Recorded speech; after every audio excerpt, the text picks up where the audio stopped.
Introduction, Louis. It's very nice actually. When I first met you, I actually thought you were gay, so you gave me. You didn't give me anything, by the way. So my name is Willie Lappa, for those I haven't met. I'm not sure if I'm actually the best man, because I was going to do it with Andy Kelman, and we decided we'd have a joint speech. So Andy wrote his, but got told that he couldn't talk, because I'm not sure if you met Andy, but the yellow fever that Louis alluded to before is actually turned terminal, and there's no cure, only management. So we weren't really sure what he was going to say, so he got cut. But he has done a speech, so he'll be talking about in 10 to 4, about 3 a.m. this morning. He's no Asian guilt, so everyone's safe. Firstly, I should actually thank the families, Jim and Jenny, of course, and Mari and Alan, and his sisters and brothers. Louis, that's you too. And Bells, of course, and Sarah. It's been actually a wonderful occasion. I think everyone said thank you, but I don't think we can say thank you enough. This is probably the first event that Tom has organised in his life, and he's sure to tell everyone to and take the credit. In fact, he dressed us as well in this outfit here, so I didn't think I was 150 kgs, but I look like, so I think it's payback from when Tom came to my wedding and I put him in a shirt about 5 sizes too small, so he looked like a gay cowboy. Thank you very much. I've known Tom probably over 20 years now. Actually, I met him through Andy at Elmwood Tennis Club 20 years ago. So when I met him, there was quite a good-looking girl that Andy said, look at that girl over there, and she was very attractive. And there was a bloke who was hanging around, and the good-looking girl was Annabelle, and the bloke was Tom. So Annabelle's still very good-looking, of course, and Tom's still hanging around. But not much we can do about that. The next time I met him, I didn't actually go to school with Tom until 7th form, but about 6th form, I had a fake ID made from Callum Rhodes. Andy came to me to Andy at the Farias and said to me, oh, can you get us some beer? And Tom was involved as well, and I did get the beers, and actually I've been buying Tom's beers ever since, so it's a bad precedent for set actually. I should never have done that, but we got there in the end. When I went to 7th form at St Andrews, actually, I met Tom again, and I found actually I also met his first love, who wasn't a woman. It was a Triumph T2000 car, which used to belong to Jim. And it had a big muffler, it was lowered, and it had Outlaw in the back. And this was actually sort of the opposite of Tom's personality. Of course, if you met him, he's a very deep thinker, and he's pretty quiet actually, and he chooses his words carefully, a lot like Jim, although Tom's open-minded.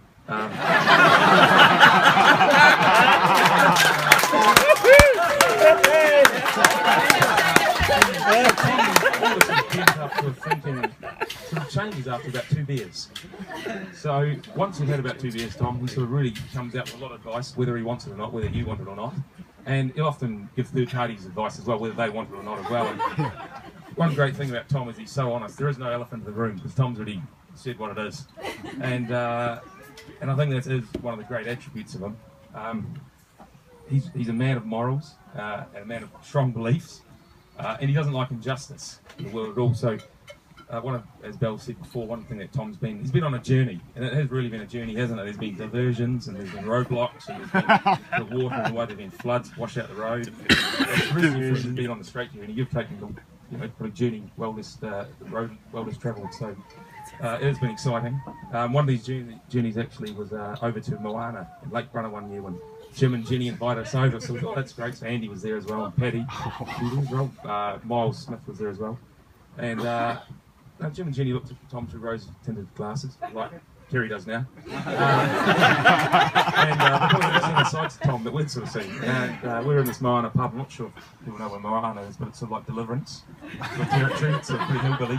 So after about 2 beers, Tom really turned on the charm for the locals and told them in no uncertain terms what he thought of them, being hillbillies and inbred and the rest of it.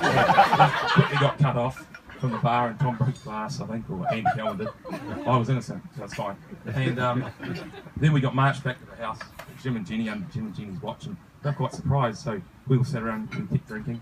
And Tom was sitting in the corner very quietly. We knew what he was going to do, Andy and I. We were sort of stewing away. And then he got up, and then I think either Jim or Jenny said, where's he going to? And by then he was dressed in like a logger's jacket and a logger's hat that he'd found in a closet somewhere.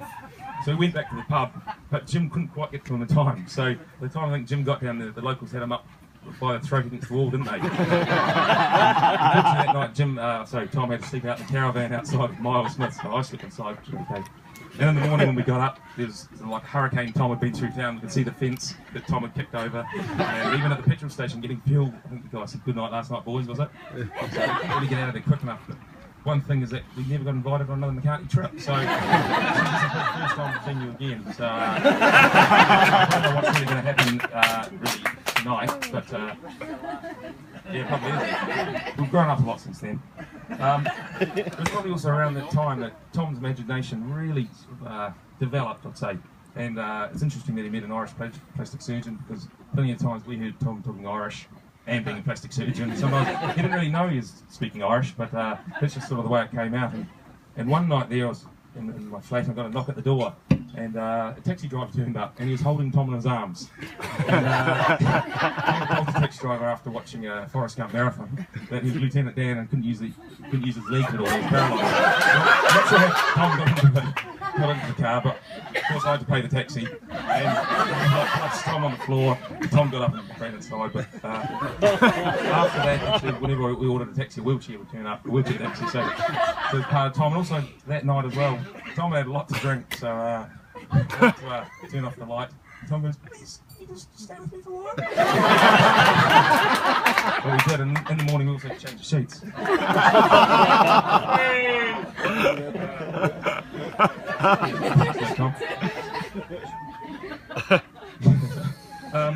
It was probably a few years ago now, and I've been in Tokyo, and as we said before, Dom's always been one for fashion, but his fashion was like a Canterbury Draft beanie, sort of a singlet, rugby shorts, maybe shoes without laces. And after a few years, he started wearing deodorant, belts, shoes with laces. I thought there must be a girl on the scene, and that girl was Kerri, of course. And as everyone's alluded to before as well, Tom really doesn't get on with water. He's like a cat. And so when he was told us he was going surfing, we certainly knew, well, the white version, but we certainly knew that that was serious with Kerri. And I think everyone knows that Kerri is the life of the party, and she's got a great version of Rattling Bob. She can sing later. They are really a great couple together, and I think Tom was back on that road, hopefully, that we talked about before. It was probably also about that time, actually, when he started seeing Kerri, that he won the respect of Jim after about 28 years for playing for the Mighty Waihora Club. So life living vicariously through him. So after making up a very unsolid midfield with Sandy Cloud and the Wild Barbarians. Oh, terrible. Terrible. As I said before, Kerri really is the life and soul of the party. They're a fantastic couple together, and I'm really proud to call them both my friends. I've never wanted a brother, and Tom certainly wouldn't be mine. But I get on with him okay. There certainly aren't many plastic surgeons who would fly around the world to be with Tom. Contact Farmer. They have a real passion and experiencing new things that we experience today, coming here. One day they're going to make fantastic parents, and a note from the gym is that Reno got 9 pups on his first hit, so Tom, finally on your first hit, you've got a bit of living up to do. They're certainly ambitious people. We know that Tom, I think he's a great farmer now, of course. Kerri is pursuing a career in Wellington, doing great things, and as we know, over the years we've had some big Saturday nights, sometimes Friday nights, and Tom will always be out first thing in the morning to get back to the farm. And I know working with a hangover is really hard, but like Tom working without a tooth or with a black eye, concussion is really difficult. So I don't really know how he does it, but they were all innocent acts that he got inflicted upon him in town. But it's good that he's married a plastic surgeon now. Thank you very much. So finally, to wrap up, I think the bridesmaid here is looking very beautiful. This is Amy. So I would like to raise a toast to the beautiful bridesmaid, Amy. Yeah.